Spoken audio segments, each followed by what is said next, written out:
안녕하세요, 이건입니다. 오늘은 재성 혼잡에 대해서 한번 알아보겠습니다.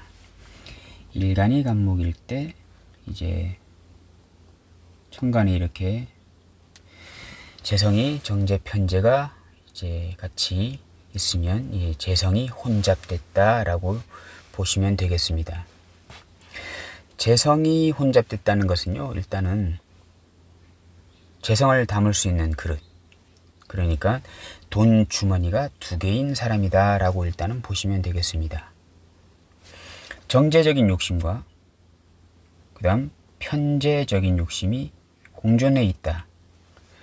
그렇기 때문에 상당히 욕심이 많다, 가지고 싶은 게 많다, 영역을 확보하고 싶은 게 많다 라고 이제 보시면 되겠고, 또 재성이라는 것은 결과물, 내가 알고 싶은 것도 되지 않습니까? 알고 싶은 것도 많다라고 보시면 되겠습니다. 이 재성이라는 것은요, 어떤 그 식상적인 표현, 행동, 말, 움직임, 전문 기술, 특화된 기술 등등을 통해서 얻어내는 이제 결과물을 이제 재성이라고 합니다. 그래서 이제 재성은 어떠한 영역도 되고, 영역 확보, 돈도 되죠. 재물, 그리고 이제 기쁨도 됩니다. 즐거움도 되고요. 그리고 이제 환희도 되고, 쾌락, 이런 것들을 이제 다 재성이라고 보시면 되겠습니다. 근데 이제 이것이 다 내가 식상적인 행동을 통해서 얻어내는 것들이다 라고 이제 보시면 되겠습니다. 그리고 이제 재성이 혼잡됐다라는 것은요, 그 얻어지는 결과물이 재성이지 않습니까? 얻어지는 결과물에 대한 어떤 분산, 혼잡이 되는 것이기 때문에 얻어내는 결과물로 인해서 이제 갈팡질팡하는 성분이 이제 되는 것입니다. 혼란스러운 것입니다. 이것도 벌고 싶고 저것도 벌고 싶은 것입니다. 정제적인 따박따박 들어오는 어떤 월급이나 임대료 같은 것도 벌고 싶은 것이고, 편제적인 기복은 좀 있지만 한꺼번에 큰 돈을 거머쥘 수 있는 그런 투기, 투자성 재물도 이제 갖고 싶다라고 하는 것이기 때문에 상당히 혼란스럽다. 결정력에 장애가 나타난다. 이건지 저건지 헷갈려 한다. 라고 하는 성분이 이제 재성 혼잡이 되겠습니다. 그 인성이 이성적인 판단, 이성적인 판단이라면요, 재성은 현실적인 판단이 되는 것입니다. 이성적인 판단이라는 것은 뭐냐 하게 되면 머리에서 생각해서 옳고 그르다를 판단하는 것이고, 현실적인 판단은 주변 돌아가는 시세에 맞게 이것이 맞다, 틀리다 라고 판단하는 것이 이제 현실적인 판단이 이제 되는 것입니다. 그래서 재성 혼잡이라는 것은 이성적인 판단이 아니고요, 재성 혼잡이라는 것은 이 현실적인 판단이나 결정력이 장애, 혼란스럽다라고 이제 보시면 되겠습니다. 이 재성이라는 것은 목적, 목표이지 않습니까? 목적,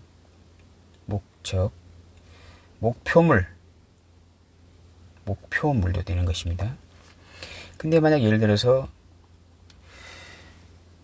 옷을 이제 구매하러 간다라고 이렇게 예를 들었을 때요, 이제 내가 원하는 디자인이나 실용성에 맞게 이제 옷을 고르잖아요. 그래서 옷을 사러 갔는데 그 재성이 있는 분들은 그 목적이나 목표물이 뚜렷하게 있는 것이기 때문에 여기저기 많이 돌아다니지 않습니다. 물론 이제 가성비 대비 어느 정도의 좋은 옷을 구매하기 위해서 발품도 많이 팔고 합니다만은 이 무재성인 분들은 그 목표물이 정확한 것이 아니기 때문에 이건지 저건지 헷갈려서 하는 것이기 때문에 여기 가서 이 옷도 마음에 들고 저기 가서 저 옷도 마음에 들고 또 다른 곳에 가니까 그 옷도 마음에 들고 하게 되잖아요. 이렇게 되면 결국은 결정 장애가 오게 됩니다. 어느 것이 나의 실용성에 아니면 디자인에 부합하는 것인지 그것을 결정 내리지 못해서 갈팡질팡하게 됩니다. 그래서 무재성인 분들도 좀 그런 성향이 강하지만 이 재성 혼잡인 분들도 이거 살까 저거 살까 고민하다가 결국은 그 옷을 사지 못해가지고 그냥 돌아오는 경우를 많이 보게 됩니다. 이게 헷갈려서 결국은 선택하지 못하는 결정력의 부족으로 나타나게 되는 것입니다. 재성이라는 것은요, 그 돈이나 어떤 재물 그런 것도 되지만 내가 관리하는 어떠한 그 영역도 이제 그 재성이라고 이제 볼 수 있는 것입니다. 영역 확보도 재성이라고 볼 수 있는데요. 그 재성 혼잡이라는 것은 그 영역이 이제 두 가지로 나타나는 것이기 때문에 예를 들면 정제적인 조그마한 영역, 또 편제적인 또 큰 영역, 이것이 서로 공존해 있는 것이잖아요. 재성 혼잡은. 그러면 재성 혼잡을 가진 사주는 서로 다른 그 정제적인 영역과 편제적인 영역들을 두 개 다 해야 하기 때문에 쉴 새 없이 움직여야 하는 것입니다. 그래서 재성 혼잡인 사람들은 상당히 사람들이 바쁘고 부지런하고 쉴 새 없이 움직여야 하는 그러한 성향이 이제 되는 것입니다.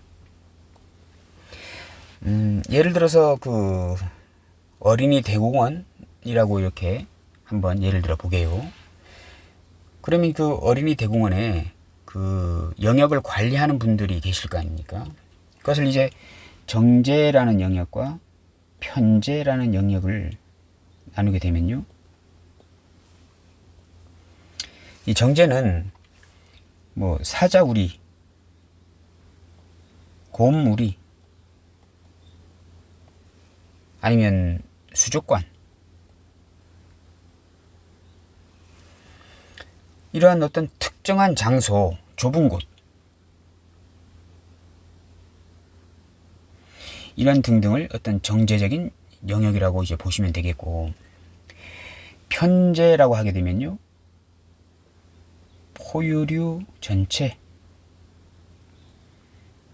어류 전체, 양서류, 파충류 전체, 이러한 것들을 이제 편제적인 영역이라고 이제 보시면 되겠습니다. 좀 넓은 곳이지요. 넓은 의미의 영역. 이렇게 되는 것입니다. 그러면 어떤 정제적인 성향이 있는 분들 사주에 있게 되면요, 이렇게 뭐 사자우리면 사자우리, 곰물이면 곰물이, 이러한 좁은 곳, 특정 지역, 이런 곳만 관리하는 것이기 때문에 그렇게 상당히 뭐 혼잡스럽거나 이렇지는 않습니다. 근데 그리고 이제 또 편제는 포유류 전체, 포유류면 포유류만 보면 되고, 어류면 어류 전체만 보면 되고, 이렇게 하면 됩니다. 좀 바운더리는 크지만 넓지만 그래도 그렇게 신경 쓸 일이 그렇게 많지 않습니다. 근데 재성 혼잡이 되게 되면 사자 우리도 관리하면서 포유류 전체도 봐야 되고, 또 곰우리를 보면서 어류 전체도 보고, 사자하고 포유류는 같은 거잖아요. 이거는 이제 다른 얘기지만, 곰이라는 포유류 우리를 보면서 어류 전체도 관리하고, 수족관을 관리하면서 포유류 전체도 관리하고, 이런 형태를 띠게 됩니다. 재성 혼잡은요. 그러면 상당히 혼잡스럽고 바쁘고 머리 아프고 이러한 상황이 많이 발생될 수가 있는 것입니다.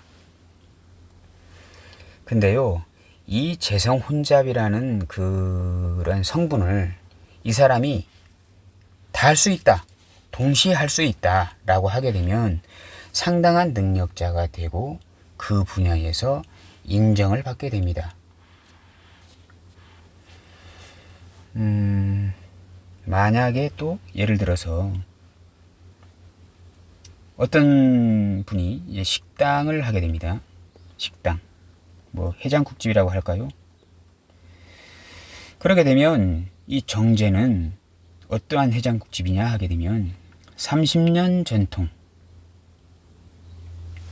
해장국, 아니면 뭐 3대가 내려오는 뭐 해장국, 그런 집이 있잖아요. 그런 형태로 가게 됩니다. 여기는 그냥 일반적 해장국 이렇게 됩니다. 그럼 여기는 이제 단골 손님이 위주가 되겠죠. 단골 손님. 여기는 그냥 일반 손님, 단골도 받고 지나가는 관광객도 받고 하는 이제 형태로 가게 됩니다. 여기는 정제는 여기는 조금 비싸지만 맛이 깊습니다. 전통이 오래됐잖아요. 그래서 조금 비싸지만 맛이 깊다라고 보시면 되겠고, 이 편제는 값은 좀 싸지만, 일반적인 해장국 값은 좀 싸지만 해장국 2인 이상 시키면 뭐 고등어가 공짜다, 오미자차가 뭐 공짜다, 이렇게 해가지고 뭐를 더 붙여주는 겁니다. 약간 박리담에 다다익선으로 가게 되는 것이거든요. 맛은 그렇게 깊지 않습니다. 그러니까 편제는 정성이 많이 들어가 있지 않다, 여기는 정성이 많이 들어가 있다, 이렇게 보시면 되겠습니다. 이러한 차이거든요. 그러면 이제 정제적인 어떤 식당이게 되면 이것만 고집하면 되는 것입니다. 그렇게 머리가 아프지 않습니다. 근데 편제도 일반적인 해장국입니다. 그냥 이것만 운영하게 되면 그냥 해장국을 2인 이상 시키게 되면 고등어구이도 주고 뭐 오미자차도 주고 하면서 팬 서비스가 좋은 겁니다. 그러면 블로그에 사람들이 많이 올 것이고, 그러면 지나가던 관광객들도 많이 오게 됩니다. 근데 먹어보니까 맛은 뭐 그렇게 별론데 이것저것 많이 챙겨주니까 뭐 그래도 한 번은 먹을만 하다라는 어떤 그런 이제 평가를 내리게 됩니다. 또 값이 싸니까요. 그렇게 되는 것입니다. 근데 여기서 이제 재성혼잡이라는 것은 30년 전통 해장국 집인데 단골도 받는데 이런 일반적인 관광객도 받으면서 팬 서비스도 같이 하는 그런 형태로 가게 됩니다. 상당히 머리 아프겠죠. 그 재성혼잡을 이렇게 말씀드리면서 약간 조금 지나치게 좀 난해하게 말씀드린 것 같은데요. 이런 식으로 이제 보시면 되는데, 그래서 사주에 정제면 정제, 편제면 편제, 이렇게 하나의 형태로 있는 게 좋다라고 이렇게 말씀드릴 수가 있는 것입니다. 그리고 이제 사주에 이제 재성이 있을 때 그 재성이 정관으로 향했는지 아니면 편관으로 향했는지 이렇게 보시면 되겠습니다. 이것은 이제 재생관이고, 이것은 이제 살의 형태로 가게 됩니다. 부정적인 이제 성향이 되는 것입니다. 이 사주 구주에서 만약 여기가 이제 경금이다라고 하게 되면 편관이지 않습니까?